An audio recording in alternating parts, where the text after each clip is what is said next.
Hello friends, welcome to Jeevanya's kitchen. Friends, இன்றைக்கி நம்ம ரொம்ப டேஸ்டியான முறையில் ஒரு சட்னி ரெசிபி செய்ய போகிறோங்க. சட்டுன்னு ஒரு 5 நிமிஷத்தில் செஞ்சு முடிச்சிடலாம். இட்லி, தோசை ரெண்டுக்குமே ரொம்ப பொருத்தமாக இருக்கும். இது எப்படி செய்கிறதுங்கிறத பார்க்குறதுக்கு முன்னாடி நம்ம சேனல் ஜீவன்யாஸ் கிச்சனை மறக்காமல் சப்ஸ்கிரைப் பண்ணி பக்கத்தில் இருக்க பெல் சிம்பிளையும் கிளிக் பண்ணிக்கோங்க. ஃபஸ்ட்டு ஸ்டவ்வில் ஒரு கடாயை வச்சுட்டு அதில் 2 டீஸ்பூன் எண்ணெய் சேர்த்துக்கோங்க. எண்ணெய் சூடானதும் இதில் 1 டீஸ்பூன் கடுகு சேர்த்துருங்க.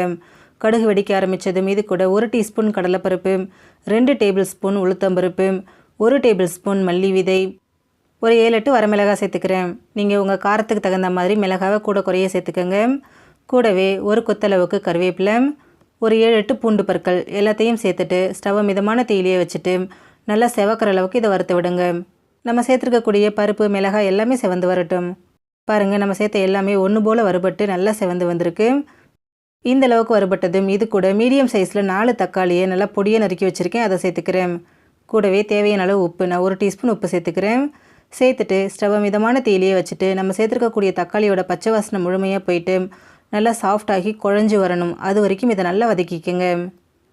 அவ்வளோதான், பாருங்கள், தக்காளி நல்லா மசிஞ்சு குழைவாக வதங்கி வந்திருக்கு. இந்த அளவுக்கு நல்லா வதங்கணுங்க. இப்போ ஸ்டவ் ஆஃப் பண்ணிவிட்டு இதை ஆற விட்டுருங்க. இது முழுமையாக ஆறினதுக்கப்புறமா இதை அப்படியே மிக்சர் ஜாரில் சேர்த்துருங்க.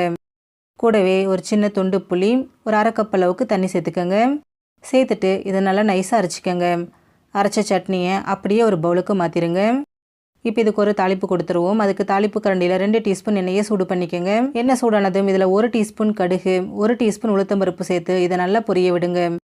கடுகு நல்லா பொரிஞ்சதும் இது கூட 1/4 டீஸ்பூன் பெருங்காயத்தூள், ஒரு கொத்தளவுக்கு கருவேப்பிலை சேர்த்துட்டு அதையும் நல்லா பொரிய விட்டுருங்க.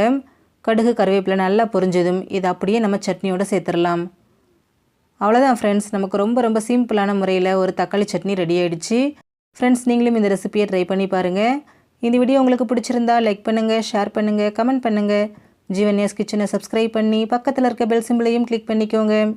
அப்போ தான் நான் போடுற வீடியோஸோட நோட்டிஃபிகேஷன்ஸ் உடனுக்குடனே உங்களுக்கு வரும். தேங்க்யூ.